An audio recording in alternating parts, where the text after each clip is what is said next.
writers, agents, and publishers, for the first time since the Gutenberg Press, find themselves lost in a maze of mystery as technology alters the shape of the publishing industry. Searching for Answers is a group of writers throwing pop culture, writing, and publishing into a crucible of clarity, passion, and humor. This group is the Right Pack.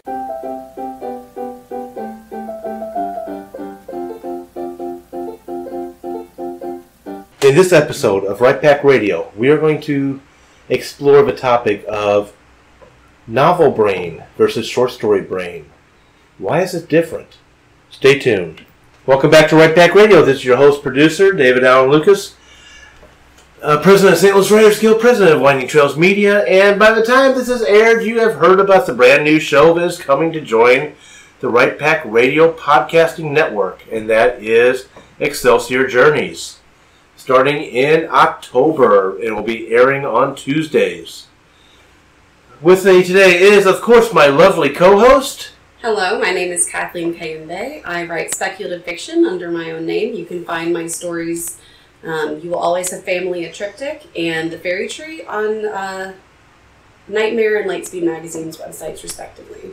I also write romance with a pen name Kaseka and Vita, and am having a fun month where I just write whatever I want. There you go. And also with me today is my lovely wife. Hi, I'm Melanie Lucas, and by the time this airs, I really hope to be, actually working on my fantasy novel again. I have plans to be working on it again, but that has been on pause for various reasons. Yes, and I won't go into them. But yes, the competition, those who followed, is postponed. But it might be up by the time it started again by the time this is airing.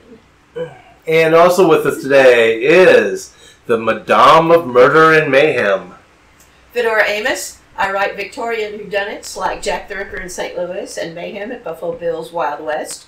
And coming from 5 Star in 2019, Have Your Ticket Punched by Frank James. I am also president of Greater St. Louis Sisters in Crime. And you may come out and see me on September 22nd at the West Bank and Central West End Book Fest. Come on out. It's going to be fun. Excellent. Sally Field is going to be there. Wow. There you go. Cool? Yeah. And also with us coming remotely today is our Sky Pirate Captain himself of Steampunk. And I can't hear you, Brett, because you are actually on mute. I know, that was my bad, sorry. Yes, I am Brad R. Cook, the Sky Captain or Sky Commander, Sky... Admiral. I keep changing your rank. Find the Iron Crockett or the Erdranium Adventures or find out about Tales of the Gearblade at cook.com. And I'm sure there's more coming down the pipe in the very near future, so find out about that there too. And, apparently the internet kind of broke you up there, so that's bradarcook.com for those who missed that. And you will be at PenCon on September what? Or are you I will be at PenCon. You're not going to be at PenCon, my apologies. Nope. I am not at PenCon. Other people will be at PenCon. Yes, other members of Right Pack will be. And then are you going to be at Archon? Probably, yes. Okay. So that's not ask me when that is, because I don't know those kinds of dates. Yeah, it's in October. You can go to bradarc.com and it's listed on my events page. That is hilarious that the internet keeps cutting you off on that. So let me repeat that, bradarcook.com. Really? Yeah. This time you get the Brad R and then it just disappeared. All right.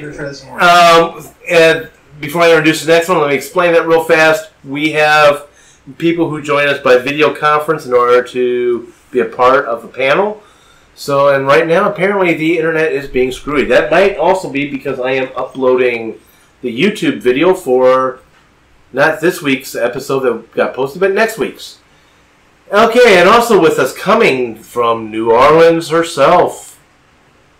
Well, I'm not quite New Orleans yet. My name is Melanie, and I am coming to you from South Mississippi. Finally, kind of. I write speculative fiction. I write regular literary fiction because I'm boring. And I am currently pursuing my MFA in creative writing at the University of New Orleans. And by the time this airs, I will have probably already started classes. Oh yeah, this will air first weekend of I'm September. home doing my first day, so everything is awesome. Yeah. So to save her grade from professors who just absolutely love literature, she doesn't consider herself boring when she writes it. Okay, just want to save you there. And on that, today we're going to talk about an interesting concept: novel brain versus short story brain. Some people are able to write both novels and short stories like it's no problem. Others, like yours truly, can't think in short story form. I can talk about why in a moment. That I don't want to derail yet. And then there's people who really they don't think in novel form. They like to write short stories. They like that. They like the compactness of a short story. So I kind of want to go around starting off with that of why. First off, why don't you go this way? Who considers themselves a short story brained person? Anybody around the table? That is Kathleen, who's raising her hand, and Very effective for Brad also is saying short story, and I have to Chanel's put kind it of. in there. I've written a bunch of them. I have to say yes. Okay, but you write both short story and novel. You didn't ask for novel yet. I know I haven't written for novel yet. So short story there, Chanel kind of sorta. Fedora, Melanie, myself, I know the answer is no for me, but I've written successful short stories that had, beginning, middles, and ends. okay. I've written some short stories, but I've yet to sell one, so I'm not sure what that says about me. I get a weird tick every now and then when I write something short. Gotcha. I have actually had one short story published. That's shocking for me to say that. But I can't think in short story form. So let's talk about novels. Who's had novels published? No, not that. Novel brain. Oh, novel brain. Okay, yeah, who's got novel brain? Yeah. Okay, obviously myself, I've got Melanie, I've got Fedora, I've got Kathleen, I have got Chanel, and I've got Brad. So that's everybody around here. So what's the difference between thinking novel length versus short story length? Go for it. Focus. Okay, focus. What about focus? So with short stories, you want to have a very narrow focus. You don't want to have like a whole lot of characters. Like 2 or 3 characters is like the safest section, like the max number that you can have safely and still be telling a story with the short story scope. And like a short story should only have like a few scenes. Like it should not be an epic thing that you're documenting necessarily. Like the point of a short story is that it is contained. You're telling an entire story, as Melanie said, beginning, middle, end, in a very short amount of space. So the details you keep in there have to be important, and the characters have to be important, and the events that you show instead of telling have to be important. I'd like to first back up one more step and let's define what a short story is, because I've noticed there are different types of short stories, especially when you take writing classes. You notice they don't always have that whole beginning, middle, and end. A lot of them do, but Well, okay, I'm going to give a very brief answer to that, and I'm going to kick it over to Kathleen and to Brad in that order. Let's go with word count. That's what I'm going to stick at. Short stories are usually defined by the amount of word count that they are. It can vary a little bit. But what I'm going to say about that word count is if you look at a lot of the professional magazines, they will tell you they accept X to Y, but usually they are looking for around 3,000 to 5,000. And 5,000 is really going maximum on that word count. And I'm getting a head shake against me. Well, since I know when I tried Alfred Hitchcock, Ellery Queen Mystery Mag, Isaac Asimov's, and there was one other fantasy one that I used to try to write short stories for. And that was usually what I was seeing. So maybe that's old. But go ahead, Kathleen, and then Brad, and then Fedora. Well, like the I'm looking for the word counts on Wiki. The length of a short story can vary depending on like where you're trying to publish it, but like You Will Always Have Family is considered a novelette. It's more than 10,000 words. Right. So a short story is going to be shorter than 10,000 words by that definition. And it's going to be longer than flash fiction, which is About 1,000 at the max. somewhere around there, yeah. So somewhere in that word count space is a short story, and they can vary widely within that space. Brad? Yeah, so to throw out some context, 1764, a literary journal, which is an incredibly exclusive publication out there, they accept up to 7,500 words. Right. So that is kind of a good range for a short story in terms of what will sell. However, the short story contest that is also incredibly prestigious and run through an organization that you may have heard about once or twice. Single Writers Guild. That is asking for some words. So, somewhere in that 3 to 75 is probably your best bet for a short story. However, I would say this. Every journal and every magazine I've ever known has their own word count for their short stories they publish, because that is about length of space within their publication. And so write a story and then tweak it for the different places you might be sending it. Best advice I can offer for those trying to get into that market.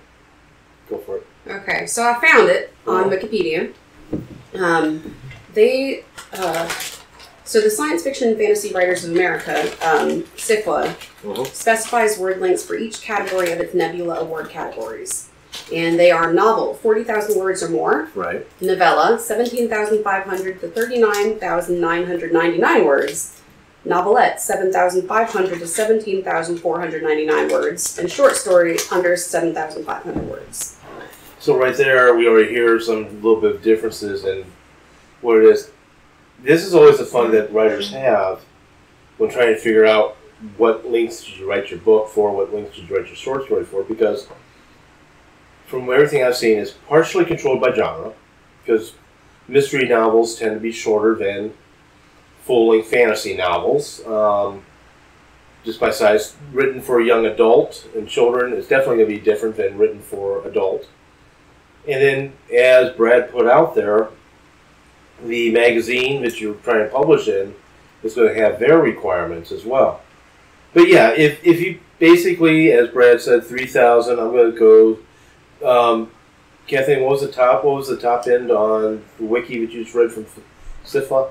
From SFWA? Yeah. For which category? Short story.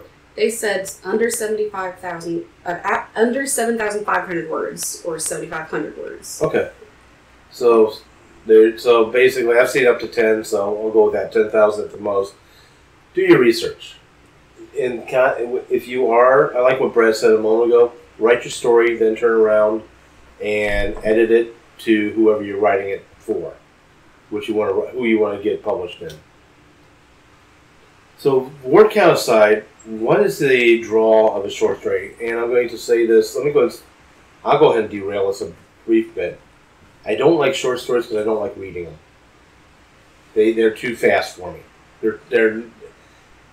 They're too. There's not enough substance for me in my case. That's a me thing. It's a bite. Yeah, it's a bite. It's a bite. It's a story bite. Go for it, Brad. Yeah, so, I have talked about this before, so if you, apologies to our long-time listeners. I actually write a short story for every book that I'm about to read, with the exception of the book that I just wrote, because I wrote it so fast that I didn't actually get to do a short story for this one. However, so the short story is a way of testing out things in the world. Things like voice, things like character, things like action, certain technology, because I'm a steampunk guy. So I have often written a short story when I am inspired to write a book, because then I will know if I want to spend that much time in, writing a 3,000-ish word short story versus, or what they often become first chapters. Also, then, is a way of testing out whether or not I want to spend time in that world versus spending 100,000 words in a book and then being like, God, I didn't enjoy that. So for me, it's a testing phase. The other thing I like to do is they are all something else. So when I write a short story, it is usually me saying something else and then using this short story as a way of getting that message across because it's fun. Okay. I got Chanel coming up next, but okay, go ahead, Chanel. Then I'm trying to think of how to phrase that question to Brad. Go for it. Go ahead, Chanel. I'll come back. One of the ways that I tend to approach short story writing, because my brain doesn't tend to work in short story. Like, I can make myself do it, but it's a very peculiar kind of headspace that I have to maneuver myself into to make it successful. One of the things that I do sometimes to try and facilitate that is to consider a question and like sort of use the short story as a mechanism for trying to tease out the possibilities of that question, like a scenario or something like that. I remember one short story I was like, what if I took the characteristics of someone that I love very dearly and used them to make them the most repulsive person on the face of the earth? Okay, we could try that. It ends up being, this character ends up being a crucial point in a short story I wrote about, grave robbing and stealing urns and stuff. But it's like, if you give yourself like one idea to explore, it sort of inherently narrows in your focus, and that sort of narrowing the focus is really what you need for short stories. Excellent. Fedora? Certainly, in our very harried modern world, when time is of the essence for everything, short things are often much more readable for many, many people than others. I have a friend who keeps a copy of Ellery Queen in the John and says that he will not read anything fiction longer than it takes for the ordinary crap. Okay. Ordinary oh my gosh. Crap. Oh. Your friend is hilarious. I think so too. And that's, by the way, not a criticism of a material inside Ellery Queen. Not at all. Not at all. He loves it, but he would not read any fiction if it were not for short fiction. Was the gist of what I was saying. I understand. I'm putting the scenario into a twist. Go for it. Something that I like about internet archives of stories now is you can, with the one that I frequent the most, you can sort by story length. So I'm like, I only have an hour right now, so I need stories under this length because that's what I can reasonably read in an hour. Mm-hmm. And other times I'm like, I want to read something epic, so I jack up the word count. And it's wonderful. Like, you can tailor the amount of time, like, you can tailor what you read to the amount of time that you have. I wanted to mention something that Brad made me think of when he was talking about how he'll write a short story for a world to see if he wants to spend a novel's worth of time there. Short stories are really good for things like that and for trying new things. And and like I have this nasty habit of when I'm writing a long project, every other project looks totally sexy and wonderful and would be so much easier. Like, I entirely believe this about everything but what I'm writing. So, like, writing a short or a short story of that other idea is a good way of just getting it off my head and out of my head, and like everything I like is in there, so I can come back later. But like, it makes me feel like I've written the thing, kind of, and also lets me go back to what I was doing. But yeah, the other thing, like I said, was craft. Like, if you want to see how you like writing second person, you can write a short story in second person. Right. Like, it's just an exercise, and a short story takes up little enough of your time that it doesn't feel high stakes. It doesn't feel like you're sacrificing a lot of writing time if it ends up going somewhere you don't like or it's something you don't like. So it's a nice way to try things out. Okay. What about go ahead. I was just going to say that sometimes you might have an idea, the kernel of an idea, and write a short story and then discover, there's a lot more there. And I think a short story isn't enough.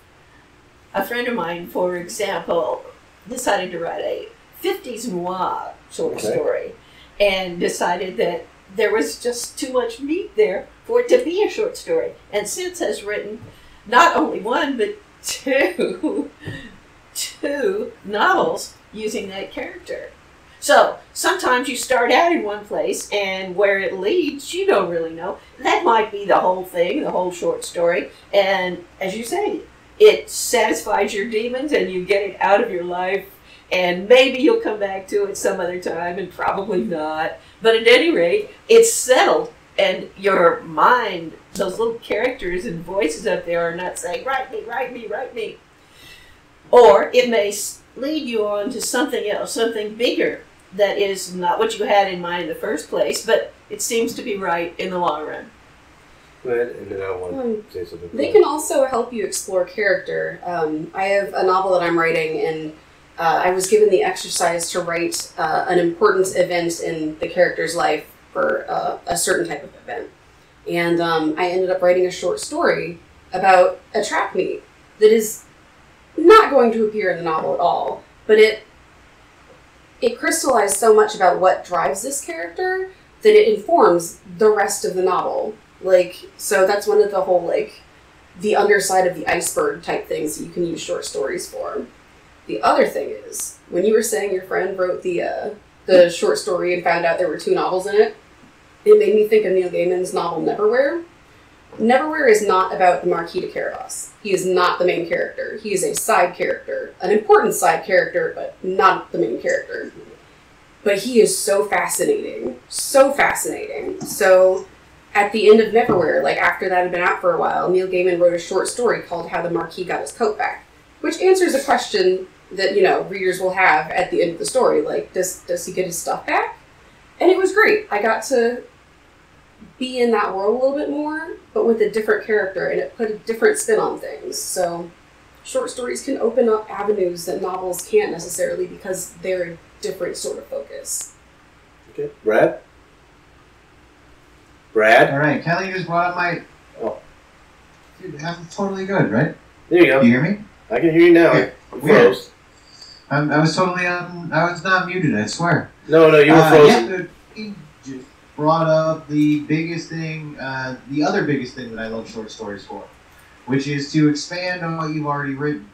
So I love compendiums to novels, and somebody who does this brilliantly is our good friend TW50, who has novels, and then she has short stories that go with each of those books, and I love it. Because not only that, you get to take that one moment that kind of gets, sort of glossed over in the book or quickly moved on to the next scene, and you're like, but wait, there's that, and then the author gets to go back, write a short story, and we all get a really cool little adventure out of it. So the companion to the big novel is something I really love in short stories. Fedora. Agatha Christie, best-selling author ever in the world, over 4 billion books sold, has 66 novels, 14 volumes of short stories. So she's written a lot, and that doesn't even count the plays. But it's actually the play that I wanted to talk about. The Mousetrap, the longest-running play ever. It's been running nonstop since 1952. And you're now allowed to give the ending. Go ahead.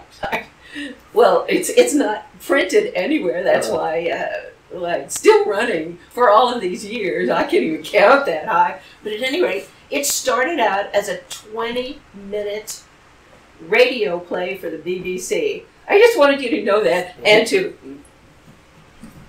kind of show off the fact that I've been researching Agatha Christie because I love her. Well, and I'm going to give one last little trivia thing there, and then I'm going to say something back to short stories. Agatha Christie hated how every novel or story of hers got turned into film. She did not like the way it got handled.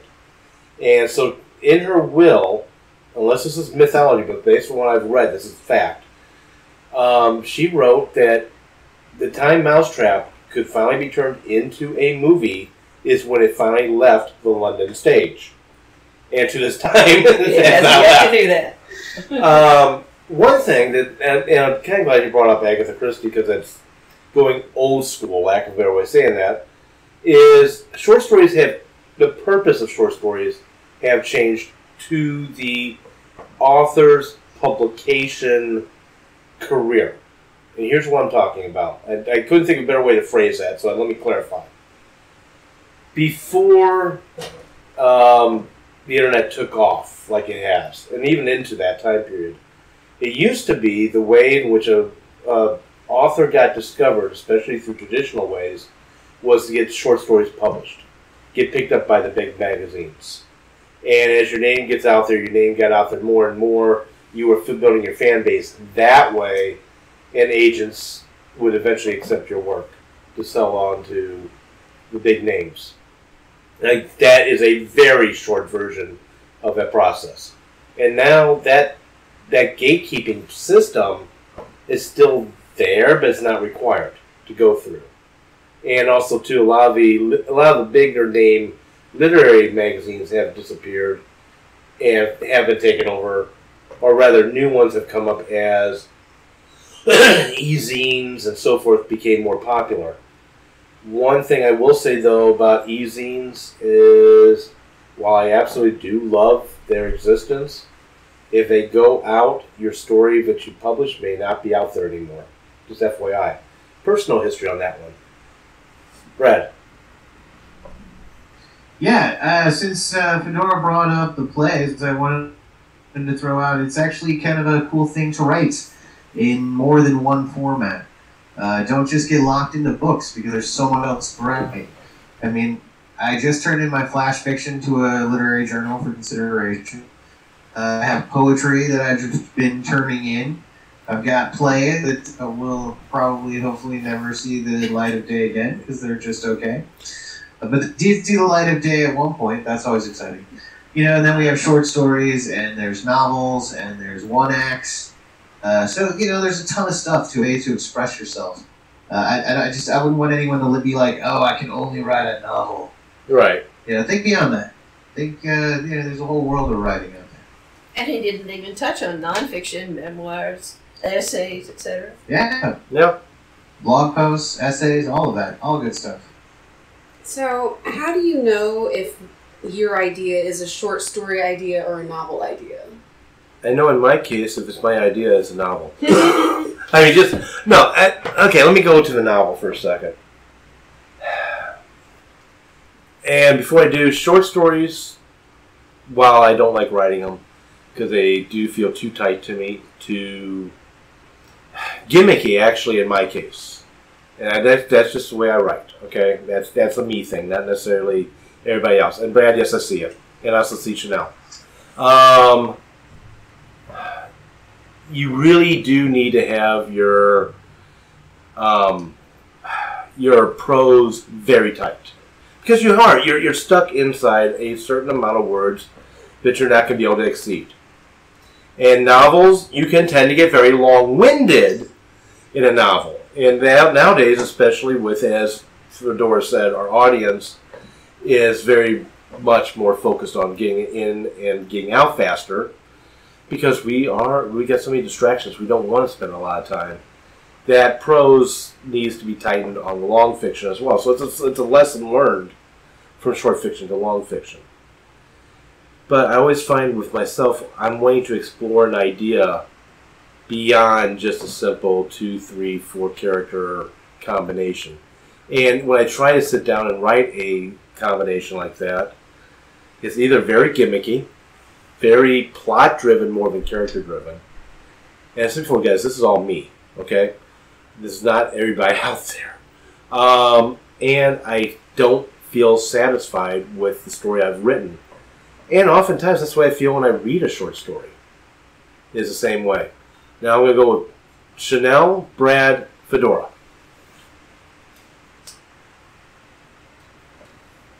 Chanel. Alright, I'm muted. Okay. So, with regards to how to tell if your idea is a short story idea or a novel idea, it's like the way I think about it is, how long does it take you to express an idea to a person?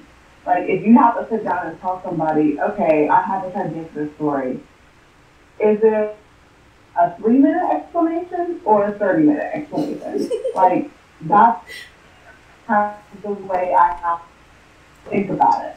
One of the things that I am actually really terrible about is I remember when I first started at university, I did not like writing short stories.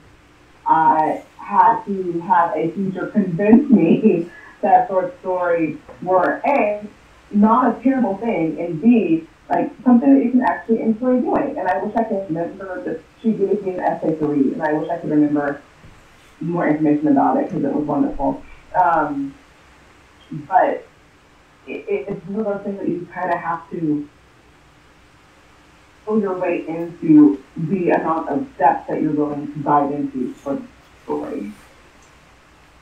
Excellent. Brad? Yeah.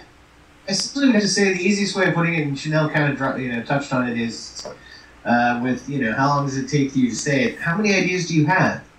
If you've got one central core idea, that's a short story. You're not going to have time to express multiple plots or multiple plot points or any of these kinds of things. If you have a character who's going on dozens of adventures in your head and this kind of stuff, it might clearly be a novel or perhaps more a series of short stories that you could write about said character. There's that option too. So I really do think it comes down to how many ideas are you trying to express, what are you trying to express, and then how many words do you want to devote to it? Agreed. Before I jump over here to Kathleen, I need to apologize to the audience. You're hearing me cough a lot this last weekend. I've got something going on. I'm not sure what it is, but it's definitely sinus related. So I apologize for your ears. Go ahead, Kathleen. So, David, something you said earlier in answer to my question was you mentioned plot versus character. Mm-hmm. And the suggestion was that, novels are more plot driven and short stories are more character driven. No, I was trying to indicate, in my case anyway, when I write a short story, it's more plot driven than when I write a novel, which seems to me, the way I write, it's more character driven. Okay. So that's still curious to me because, on the one hand,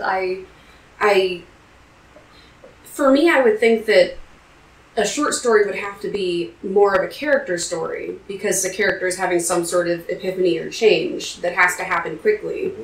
Whereas with a novel, you have an entire character arc and you have an entire plot arc, and there's not a lot of space for a whole lot of plot in a short story.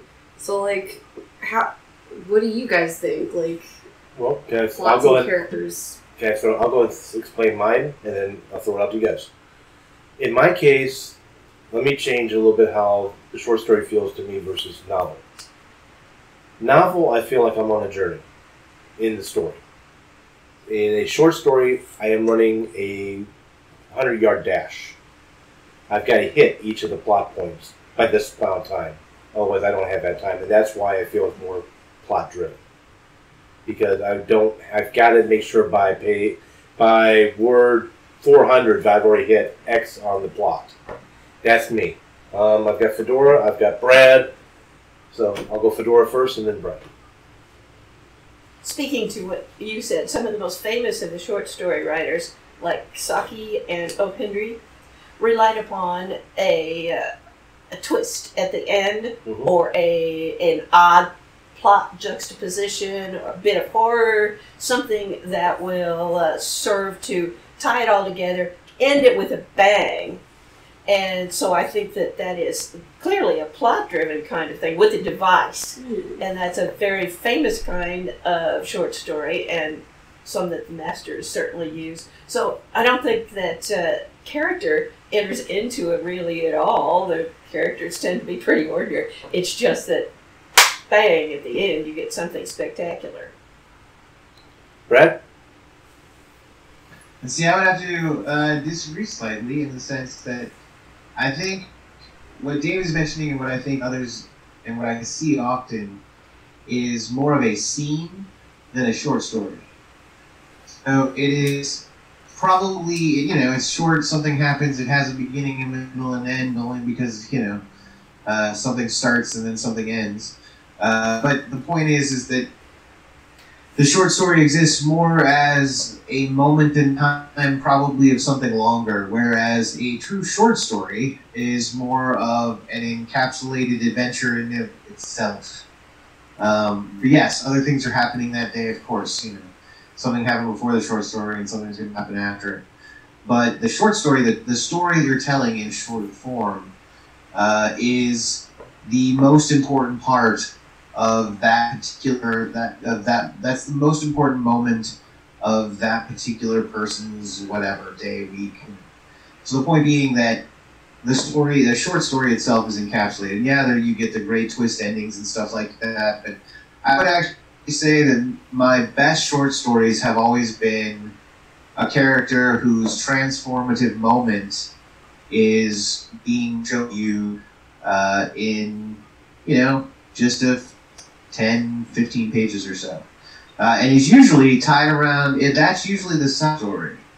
The main story is whatever you're seeing, or, that's the main story, but then there's a side story of something more plot-driven-y or something like that. That's how I like to write it, where I wrap the two in, so it's kind of plot-driven and character, or the character's front and there's a plot going on in the background kind of thing, so.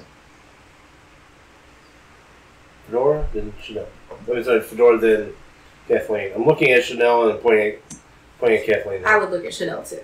Many people Chanel's consider fabulous. Edgar Allan Poe to be the granddaddy of the short story, and his advice and what he attempted to do was to create a single impression, a telltale heart that beats and beats and beats until it finally drives you completely crazy. Right. A single feeling, a single image, a single impression left at the end is what he's going for, and it's a mighty big job to try to do, and he did it very well. So perhaps we have different philosophies about short stories, but clearly that's one of the earliest and perhaps the most compelling. I was going to I ask. completely agree with Poe. No, I was going to ask if genre has anything to do with it, because Sherlock Holmes short stories are fabulous, but they're not the same kind of character has some fundamental thing about them and their worldview change type short stories. Whereas a lot of the literary fiction I read now and a lot of the science fiction and fantasy that ends up in best of anthologies, they have some sort of character moment as well as plot going on. And yeah, does genre make a difference? I think the length makes a difference. I'm not sure about the genre. Okay. And of course, it's the skill of the writer too, and what they're trying to accomplish. Well, because okay, back to Sherlock Holmes, because those are the mystery short stories that I've read. There's a class Holly Lyle taught on how to write a series, and one of the things she talked about was, do characters change over the course of your series? Does time pass, that sort of thing? And I'm not sure how much. Some detective stories, you want them to be static, right? Right. So you don't want them to have some character moment. The important part of the short story is them figuring out what happened. So the goal of that short story is a howdunit or a whoodunit kind of thing. It's plot driven, totally. And you want the character to stay the same so you can write them in other short stories. Is it different if you're doing short stories that are a series of short stories about the same kind of character versus just a single short story about a set of characters? Well, we don't want Sherlock Holmes to all of a sudden lose his mind or get targeted and be inept in some fashion. Then he disappoints us. We don't want that. We want him to stay the same. Well, and also too, Brad, I'll get you next. Also too, if you are making changes to your characters in a short story, from short story to short story to short story, and you make a change that is somehow dramatic, and if your reader misses one of the short stories that connects that all together, they're now lost. Is my thought. Go ahead, Brad. So I have two thoughts on this because I've written both actually. Only one of them will ever see the light of day, though. Well, who knows? I shouldn't say only one because it might get published one day. So I wrote one. I have a series that I wrote. They're World War II's diesel punk kind of adventures. They're fun. They're just meant to be fun. I've got like 6, 7 of them. I haven't published them yet just because they lack the other thing. They lack that twist or the character-driven movement. They're just more scenes from a really cool spy novel that I never wrote. The characters never change. They're the exact same. The way they enter and the way they exit each episode is almost comic book campish in the sense of that they, like a sitcom, return the starting points each time the story ends. However, Tales of the Gearblade, which will be coming out, is very much written episodically, very much a character who changes over the course of an arc, and did that very much intentionally, but those arcs are laid out through 7 different stories that are all bound together, wrapped up in the same... They're like 7 individual tales all wrapped up in the same adventure. So it's very cool. It's a fun way of doing it. Yes, she changes throughout the course of all of that, though. So, where I would also throw out, and this is the other thing I would throw out, that Star Trek, for its episodic television, if you look at each one of those as kind of a short story, would often have those character moments, which would be profoundly affecting other stories having to come down the line. And it hurt. People would kind of just keep moving on. And yes, sometimes you could set people back to 0 after they had a huge, Riker-inducing "I've gone crazy because I'm in a mental facility" type thing. Or,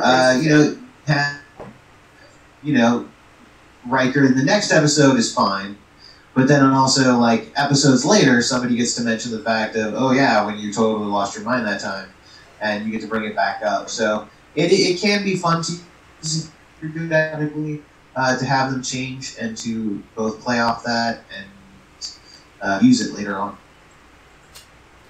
You mentioned this a couple times now. What distinguishes something that's short that is actually just like a scene or like a piece cut out of something longer that needs to be something longer from a short story?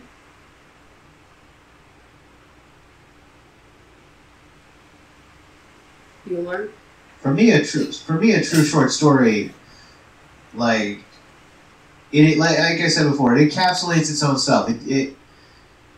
There's no need to tell the next scene. There's no need to tell the previous scenes. It's the crux of the story. Everything you needed to know is right there. So I wrote a story that I love, and then actually that is A Clockwork Heart, and it is the story of an inventor who lives in a town, and his assistant comes and helps him every day, and he totally ignores her. And then I'm not going to give it away, but, in the crux of everything that happens, it's the moment that they fall in love. And that it's not the moment they fall in love, it's the moment he realizes he truly loves her.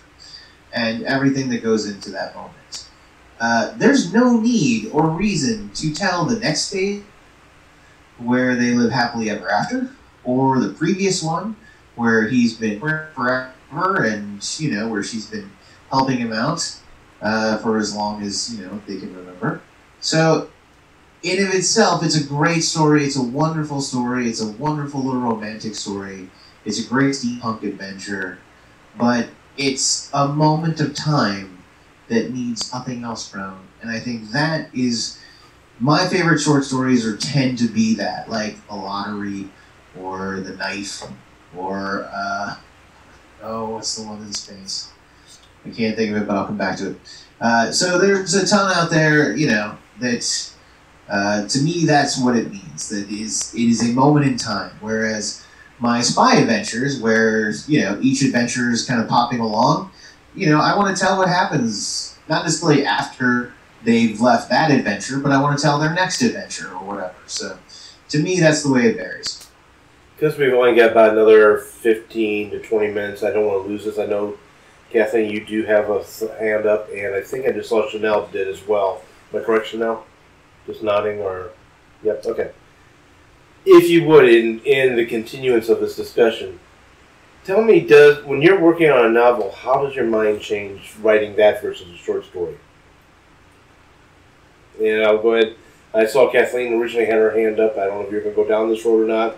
Chanel, you're next, though, so go ahead, Kathleen. I just want that out there, though. I do want to talk about it. Well, I'm glad you brought this up because I had wanted to talk about how you expand a short story to something longer and how you cut down something longer to a short story. And the changes your brain has to make as far as focus and detail. For something longer, I know I have time to explore. I have time to explore more character motivations. I have more time to explore more characters' character motivations. And I have time to add subplots. There's time for that. There's space for that. And I have time to let the characters move 2 steps forward and 1 step back and have them keep doing that. But with a short story, you don't have the space for that. You have to show that there's a romantic relationship in a sentence or 2. And with a detail even. And that has to be enough to convey how close a group of people are. For example, I had a short story that I was writing at Clarion where I was going novel brain into the short story. And the short story, of course, never got finished because there is a very limited amount of time to write things at Clarion. So I ended up bracketing the end. And what I realized I had done after, I turned it in was I had written all the build-up to that scene that was actually the short story. Something that I constantly do now, that I've just recognized as part of my process, is when I sit down and write a short story, I'm probably going to have to cut the first 3 pages, or at least the first 3 paragraphs, because that information is just for me. That's not something that the reader needs to know in the way that I've told it. That's me setting things firmly in my head. Those things will come into the short story later more organically, but when I generally begin in novel brain. I want to write everything out, and I have to go back and cut and narrow my focus for short stories. Interesting. Chanel, Brad, Fedora. So one of the things that, one of the ways that you could think about it, I've been kind of hashing this out as we've been talking, is the idea of breadth versus depth. Are able to explore. If you think about it in terms of a scrapbook, you go through a scrapbook, you kind of glance at every picture. You see all the pictures, but you're not spending too much time on one individual thing, versus being handed a Polaroid and literally taking the time to look at the picture and notice all the details in the foreground. What is the main focus of the relation to the background? What is their relation to the person taking the picture? Things that you have to really be given only one vantage point to be able to appreciate them. And I think that's kind of the difference between going novel versus going short story. Because, at least for me, if I'm going novel, I have to take a vantage point of a lot of things. Whereas a short story, I'm really able to sort of zoom on and get to the depth, deep, murky depth of something. That's long enough just me and my process. Brett? Yeah, I'd actually have to agree with a lot of what Chanel just said there.